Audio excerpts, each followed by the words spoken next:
Gerald, Giam, and Associate Professor Jamus. Hello! A rather maybe heated back and forth between Min Shan and some of your party members. We do not yield to this temptation to play identity politics. One of the earliest lessons I learned from Mr. Lau is that nothing else will work. Ooh.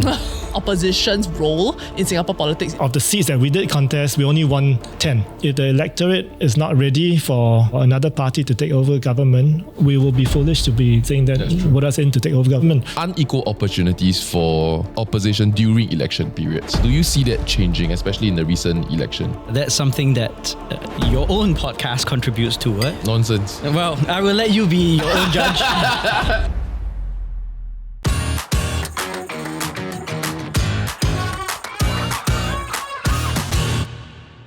Welcome everybody, you are tuning in. Good morning, Singapore. Good day. Actually evening if you're watching this episode. So we are continuing on a series right now where we are getting to catch up with our politicians in Singapore in between election periods. So, we don't lose sight of, I think, what's important conversations to be having in our day-to-day. What they promised during the election. Yeah, we are going to hold them accountable also. I got some slack, guys. It's only been 6 months.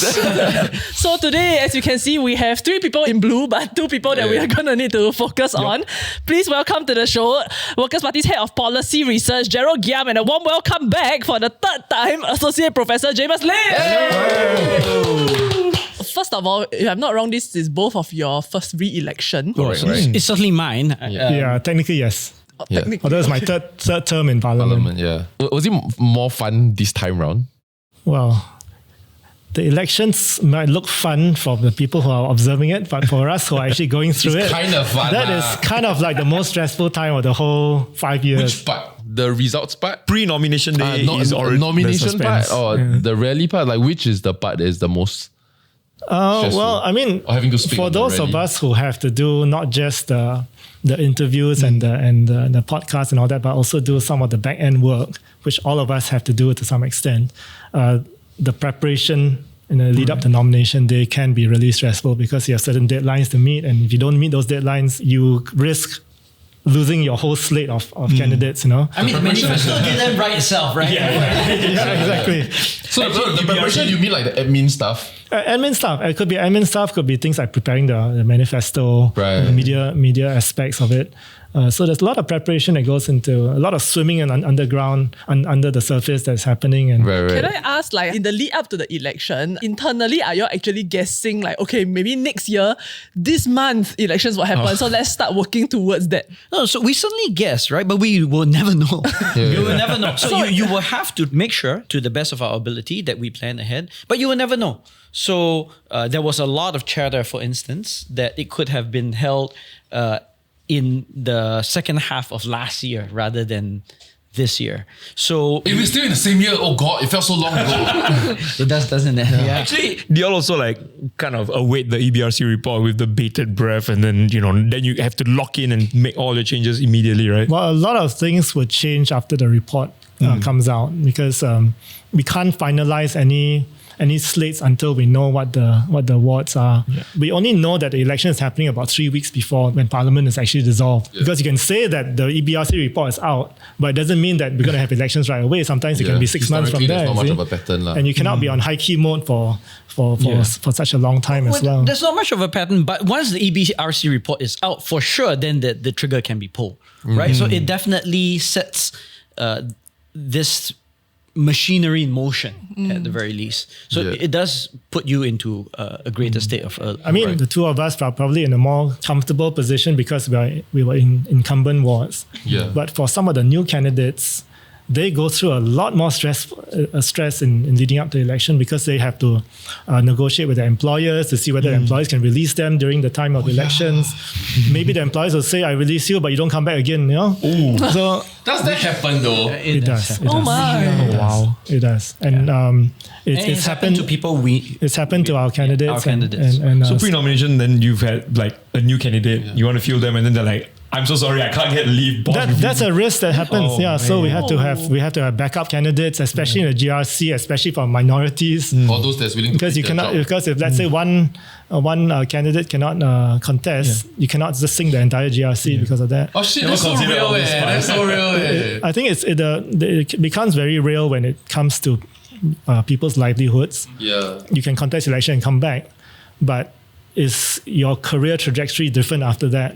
You know, they have to consider all these things, and so I always tell potential candidates that you have to plan your career up years in advance. You cannot just decide that I'm working in this job, I want to run for election. What's the career advice you give? How does one plan their career multiple years in advance, factoring during election? I would just speak personally. I made a conscious decision to join a university that isn't under the Ministry of Education. Yeah. In part because I have had that experience with others, and they weren't even necessarily candidates, but those that were just a bit more vocal, that have had tenure decisions, for example, denied. So that one has to be very careful about that. Right. The other point I would just note is that other than professionally, you also personally is also important. I mean, make sure you get your wife or husband clearance because one of the earliest lessons I learned from Mr. Lau was quite simple. He said, if you don't have things established and settled at home, nothing else will work. Actually, I asked both my wife and my mum, if what if one day I go into politics, then they're both like, don't lah. Straight up. both of them. My wife and mom both said the same thing too. So you have to be a good negotiator. Later he give you some tips. That is the first voter you need to win over. One voter at a time. For Gerald, right? This is the first time we're having you on the show. Maybe you could share a bit with us and our viewers, right? What actually got you into politics? What really got me interested in politics was actually when I was studying overseas in the US at that time. I was totally apolitical before that. But going into university, I think I had some good conversations with some of my university mates and realizing that there is something that politics can do to make life better for people or make life worse. And so I thought at that time, maybe it's something I want to look into. I didn't dive into politics right away, but it was soon after the 2006 election. I think that's where I started taking notice of the political parties and Workers' Party in particular, because I read their manifesto and I saw myself agreeing with a lot of what they're saying. Till today, he's one of the few that reads the manifesto. Oh, I see. That was actually 300 pages. I didn't read it. We did. Yeah. There you go. So all five of us are all the same. Already Yeah. Yeah, so that's where that's the journey with WP started when I started taking notice and realizing that it is a credible party.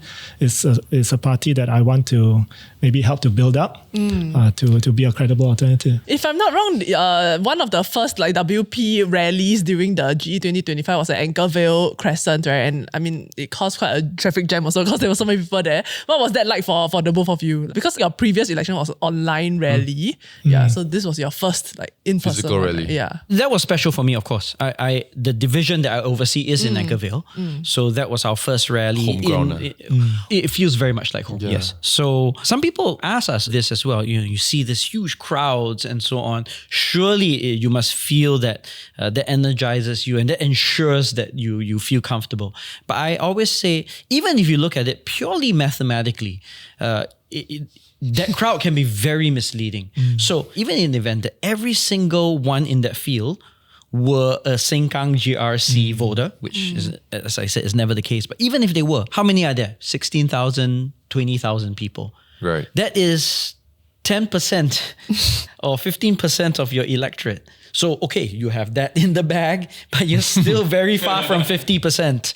So you cannot be misled by looking at a crowd to believe that is going to be your ultimate. Were you always this clear of mind with that? Well, I study political economy for a career, so for me, I think I'm pretty clear-eyed. So but it is, to be fair, we're humans, so you are swayed when there's a crowd and the crowd is going rah rah rah. So you are influenced by that dynamic. But once that is over, you have to step back and remind yourself that nothing is given. Was that the one we went to together? I don't know. We went to the. Okay, so we made a John wrong and I turn. went to the Workers' Party rally after we went to the PAP rally, wanted to experience everything. We put in the GPS, we went to the wrong place. Yeah. Tampines. I don't know why it's Chinese GPS. And we went to the real one, and then we were right at the back because the whole JC was filled. And John, you were very swayed by the number of people, right? Because we covered a lot of politicians all the way there, and there are more PAP politicians than opposition politicians. So like people were giving me like some certain side eyes, right? So I was wondering whether was I safe at that moment. But what the crowd was electrifying. I remember there was like almost a surprise guest appearance by Mr. Low. Oh yeah. And then they kind of reserved it, and then they built up the moment, and they just come out, everybody scream like the second coming, like wow. And they're like, wow, I felt it also. But you see, that also is a selection effect. So there are people who literally go to the rallies to experience this. Yeah. So there are spectators who may or may not No, I want to see who to vote. No, I contributed to this problem.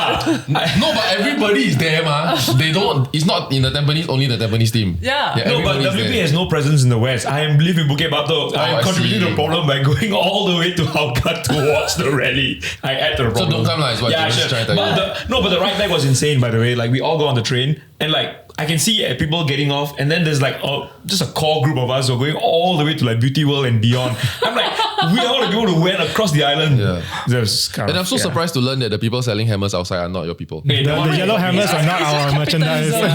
You were cheap lah, but what the hell? Because we went to PAP rally, right? And then they were holding up like the PAP logo, the like lightning, and then it's like super high quality, like this kind, but it's so small. Then I'm like, oh my god, if that's the free gift, I will freak out. Like, I want it, right?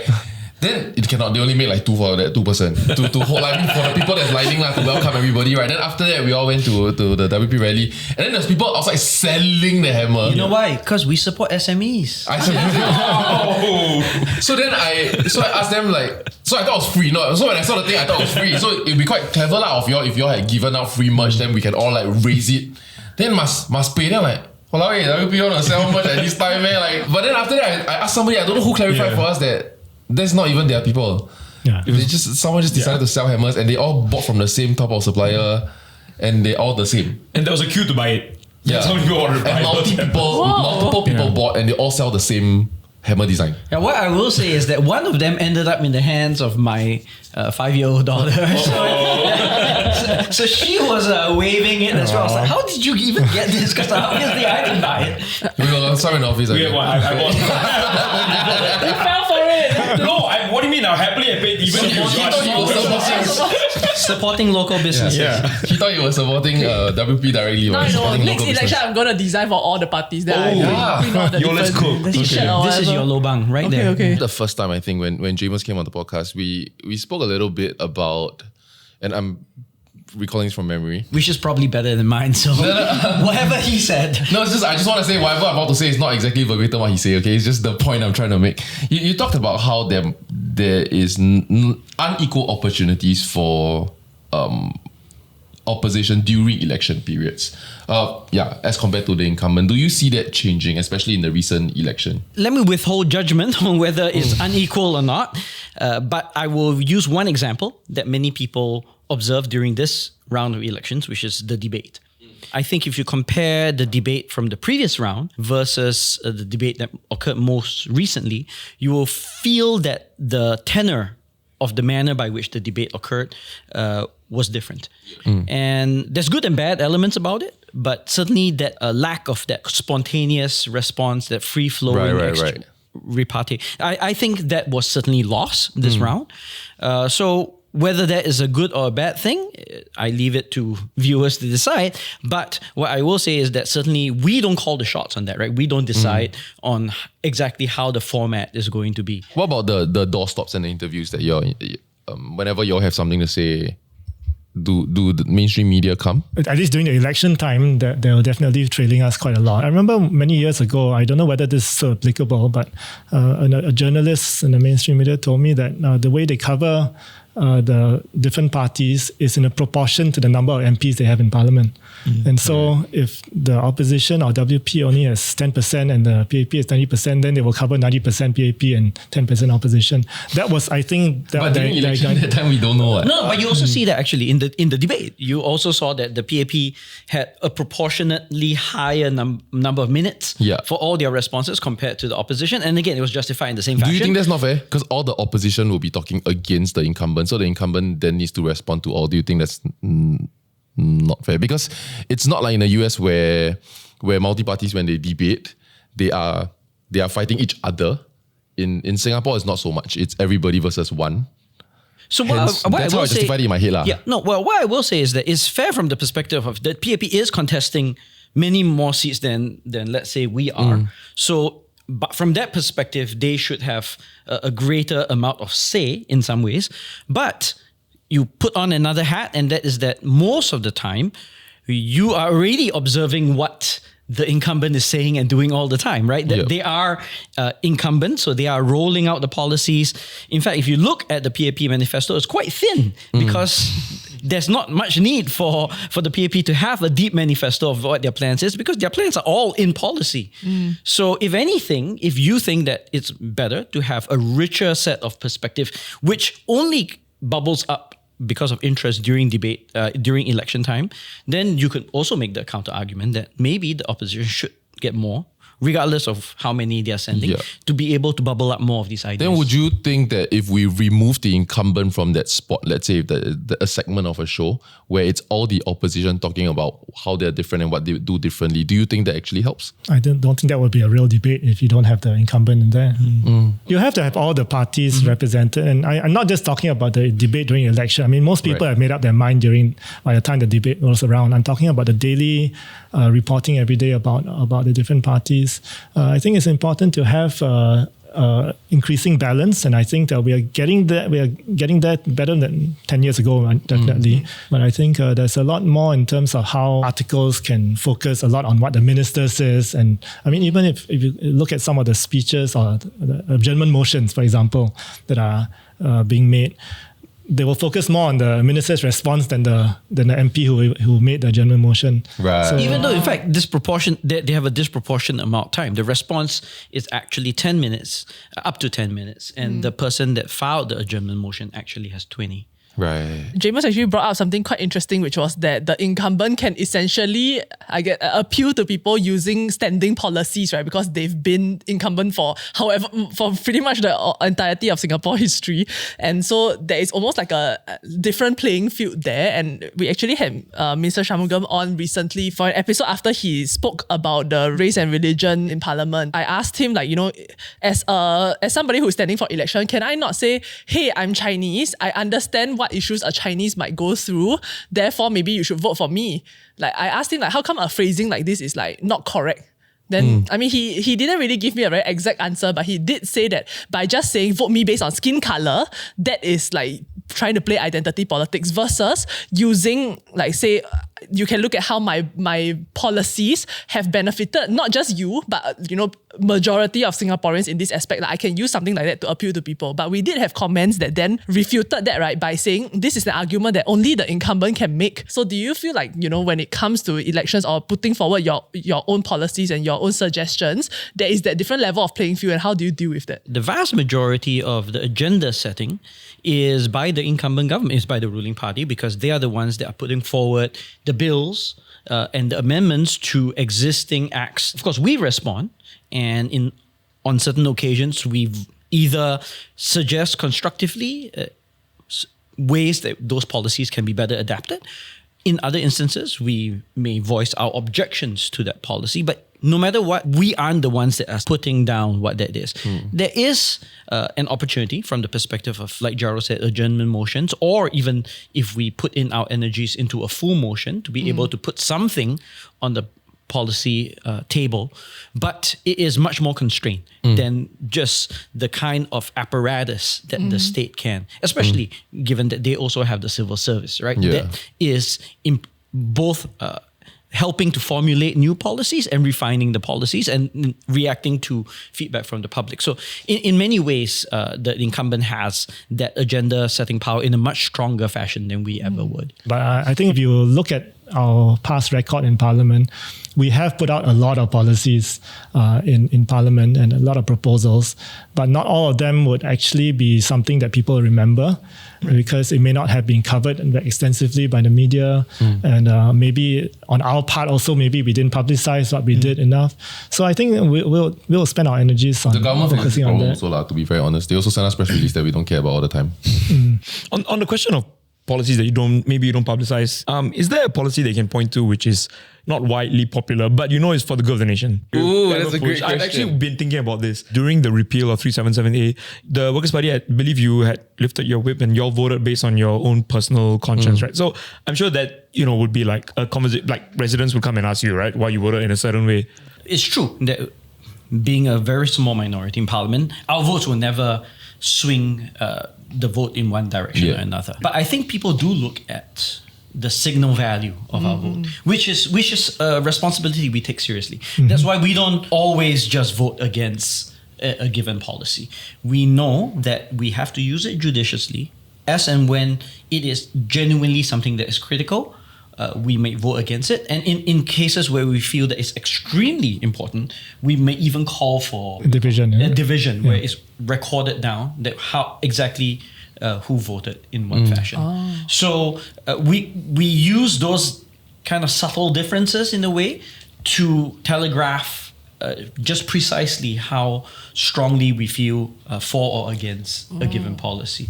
So we do take that as well. And I mean, you were talking about 377A. There it's clear we lifted the whip. The incumbent has lifted the whip before as well when it comes to matters that, in fact, this is one of the strongest, exactly, one of the strongest justifications for lifting the whip is when it's a matter of conscience. And in our case, the whip was indeed lifted so that people could vote according to their conscience. So it was, I think, an entirely justifiable situation to be able to be willing to lift the whip. How much does a constituents, I assume when they come and reach out to you, MPS or email or whatever, how much does that weigh in your decision making on stuff like this? That's actually, I think that's what you're getting at Eventually. earlier on. Okay, so I get what you mean. Constituents' feedback is critically important in terms of shaping the decisions that we take. Not just because we are trying to be popular with the constituents, but that forms part of the data points that we use to decide on whether or not which is the best policy for Singapore. If a lot of our constituents bring up this issue to us and express their concerns in this one particular direction, we have to take that seriously, not just, again, because we want to be popular, but because that might be an indication of what the problem is, what the pain point is. And if we ignore those pain points, we do that at our own peril. But by the same token, just because something is raised to us by a resident, whether by email or in our Meet the People session, it doesn't mean that therefore we must always agree with it. So in many instances, we are representatives, right? So we have to take seriously the fact that, well, maybe it's the squeaky wheels that are making the most noise about a given policy, right? And the vast majority, it may not benefit the rest of our respective constituency. So we make that kind of trade-off too, to decide whether that feedback is something that is unique. But on a personal level, if you disagree with what they're hoping you bring up in Parliament, do you tell them then and there? Sometimes we do. Sometimes, there are different dynamics, and we have to read the room when it comes to these kind of things. Sometimes people just want to be heard. And if they come to you wanting to be heard, you don't go telling them that I think you're wrong. Because then they don't feel they've been able to convey what they really want to convey. Sometimes go back and study that further, and maybe sometimes we might come to a different conclusion after we go back and study it and compare all the data, and then we realize that actually this resident was right after all. I'm curious, like over the past maybe five or more years of doing Meet the People, right? Have the main concerns that people been coming to you for changed? I wouldn't say they've changed. Every now and then you have a repeat customer, if you will. Okay. That comes very often. But for some people, it's literally the one time that they have ever come to their MP, because they are in so desperate need that they have nowhere else to turn. And so I always take those extremely seriously, because it's like, I understand that you have only come because you really, really need help, and otherwise you wouldn't do so. And by and large, they revolve around certain repeated issues, unable to get a house after X number of attempts, for instance, or suddenly rendered unemployed, and so they are in certain desperate need for financial support. Sometimes after a while you get a bit grizzled, right? It's like, yeah, it's the same thing, but you must remember it is the same thing from our perspective because we've dealt with so many of these cases. But for that resident, it may be new and idiosyncratic, so we have to take it very seriously when we serve them. And sometimes those is these little stories, these little incidents, cases that really keep us going because you realize that this is the most tangible way you're making a difference. Other things, you can raise it in Parliament, and to some extent that it moves the needle. You can say, okay, perhaps I shifted policy in a particular direction. But when you write an appeal for a resident and that goes through, and that resident otherwise had their original case rejected for whatever reason, you feel that, here I have actually tangibly altered this person's life in a positive way. And that's what public service is about. I would say that about all of us that enter public service, it's one of the most meaningful things that we can have. So I think like one of the things that WP was in the news for recently was a rather maybe heated back and forth between Min Shan and some of your party members. I'm wondering if like since that ministerial speech, like have you all had maybe like an internal party debrief or sort of sorts? It's quite recent actually, but I think a lot was said and ventilated during that session, and I don't think I would add too much more to it. Do you feel that there is a rise in identity politics in Singapore? I wouldn't say in Singapore. I think definitely in other countries, especially in Western countries, we are seeing an increase in certain politicians, mostly to the right, being anti-immigration and all that. I don't see that same uptick in Singapore actually. Maybe the government has some different data to prove that otherwise. But as far as our interactions with our residents, I don't think they make their decisions based on race. As a scholar of some of these movements, which, as Gerald said, more recently it has emerged from the right, but in the 1980s you saw a lot of that in Latin America on the left. And the idea of identity politics has been around politics for a long time, all over the world. And for me, I take that burden as a politician very seriously, that we, as a responsible political party, don't engage in that. Even in opposition, we do not yield to this temptation to play identity politics. And I think that sense of responsibility, we all carry very heavily in our hearts, because the last thing we want is for Singapore to devolve into that kind of political contestation. For our political contest not to be about policy, for which we are the co-heads in the party, but about something that is as fragile and ephemeral as identity. I remember many years ago, I think it was my first term in Parliament, Mr. Lau Tia Kiang, who was then the party leader, advised me that don't set one group against another. And I think at that point it was about rich and poor. I think there was something in my speech that was maybe criticizing the rich too much. And this is before or after you spoke it? This before. So he was vetting my speech, and he said something to the effect to me. And I think I took that lesson very seriously, because I understood back then that we're better together rather than as a fragmented nation. And that's what we should always aim towards. Individually, were you aware of Nora De Rosa's endorsement? Actually, I didn't. I didn't know. It came out on the news. I only knew about it when... nobody knew who he was, right? He was. I didn't know until the recent speech. Okay, so that one is really cannot be lah. Where were you? Election week when Mr. Pritam had to make the statement. But I don't need to follow, ma. No, but I think that's a fair assessment about the majority of voters. I don't think they are really fixated on these kind of identity issues. I think most voters were concerned about things like cost of living and where I'm going to get my job next year, kind of thing, rather than very narrow parochial issues. When stuff like this happens, is there a conversation that you have and you go like, me mentioning or rebuking people of this, spreading this kind of message adds oxygen to their message or brings more eyeballs to it, versus I have to do it because I want people to know that I'm rejecting it? like that Well, balance? so it's obviously a balance, but Pritam mentioned this, right? That there's this Streisand effect when you provide some kind of highlight to an individual that otherwise would not get that airtime. But at the same time, it is also important that we make our positions clear. And I think we did so. The party issued a statement.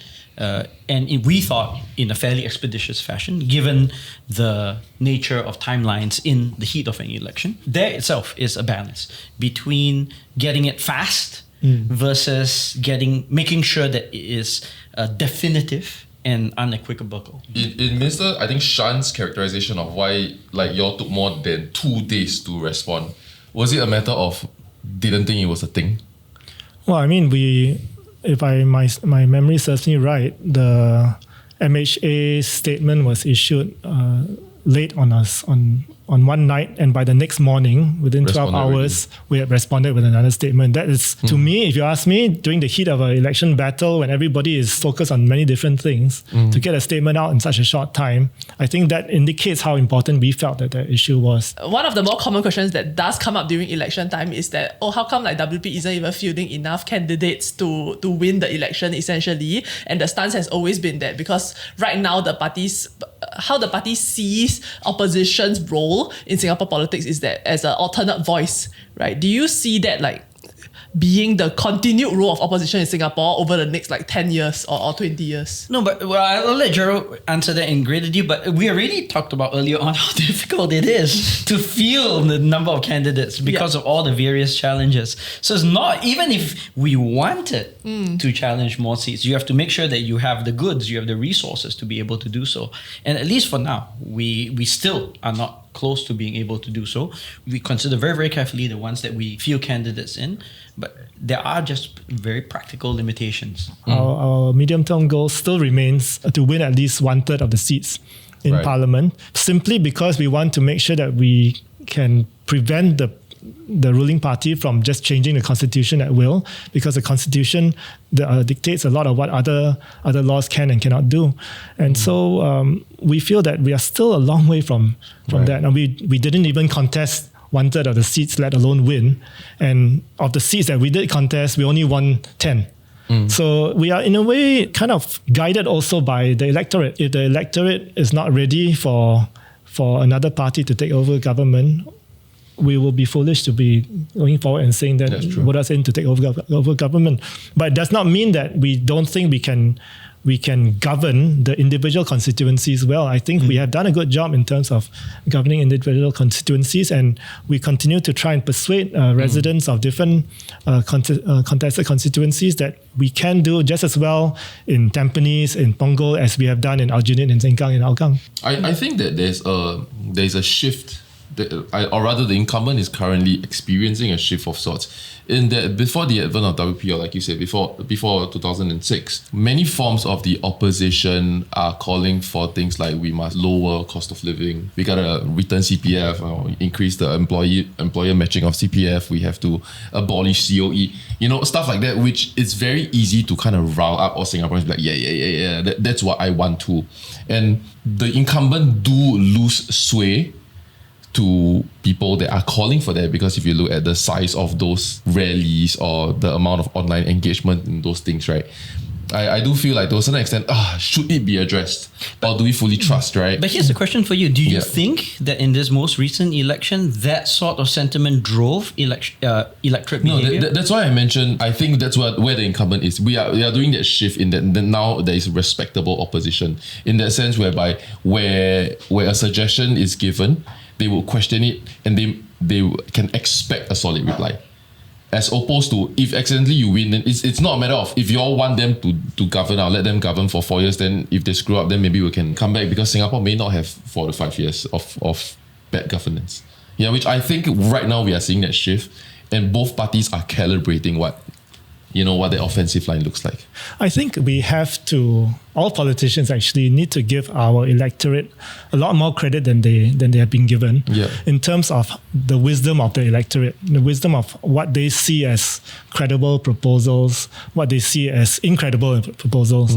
And I think the days are gone where you will see opposition parties making what you mentioned just now really Still have lah, just not your really lah, to be very outlandish, honest. Still really have. outlandish proposals, because really that doesn't win votes. You make crazy proposals, things that are appeal to only a few small segment of society. It's not going to win you the majority of people anyway. So every party is better off considering the trade-offs that are necessary for each policy and proposing something that would best tread both sides. I also think that, I guess, over the past 2 elections, the social media game has changed things quite a bit, right? Because previously, maybe you would see mainly what is covered by mainstream media, or like select like alternative sources of news media to highlight like what are in party manifestos and what is opposition actually like proposing. But these days is very different, because there are people that are reading, translating that into bite-sized information, putting that online, and then like certain headlines even get like, you know, spun into their own thing, and then there's a lot of discussion on all these different maybe slightly more outlandish proposals are actually being given more thought even. I'm very sympathetic to that. Of course, that's something that your own podcast contributes to. Right? Yes. Nonsense. Not nonsense. Well, I will let you be your own judge. We're off, and John always like, we're intelligence. Yeah. But what I will say is this: I think we look at it in a balanced fashion. The traditional media still has significant reach. There are still people who primarily get their information sources from regular mainstream media. If you think that just relying on social media, you will be able to get your message out to the entire electorate, you will be mistaken. So it is incumbent on us to make sure that we engage all forms of media, both traditional as well as social, because ultimately, in many ways, they speak to different audiences. Some of it may be demographic, but I would argue it's not just about demographics. It's also just about the style of information that people prefer to consume. And so you're reaching out to different types of audiences in each of these, and it's important because ultimately the electorate is comprised of all of them, not just a subset of those who only go on social media or only. I mean, I think you guys are actually moving in that direction. You're actually pushing even the mainstream media towards more online platforms like podcasts and all that. It's because of what online media is doing. I think that's where it shifted even the mainstream media, and I think that's for the good of Singapore. Very early on, you yourself were quite apathetic towards like politics and all that. Like, is it a concern that there are still quite large groups of people in Singapore, especially among youths, right, that don't care about what's going on around them? Yes, it is a concern, and it's something that I think it's our responsibility also. And in fact, it might be your responsibility also to get all Singaporeans interested in talking about issues like this. I always chuckle a bit when I hear a resident saying that, "Oh, I don't get involved in politics," or I'm not interested. Because even if you're not interested in it, it still affects your life. I think the inflection point for me was realizing that as a citizen, I have the ability to make a difference in the direction of my country, and not just as a politician.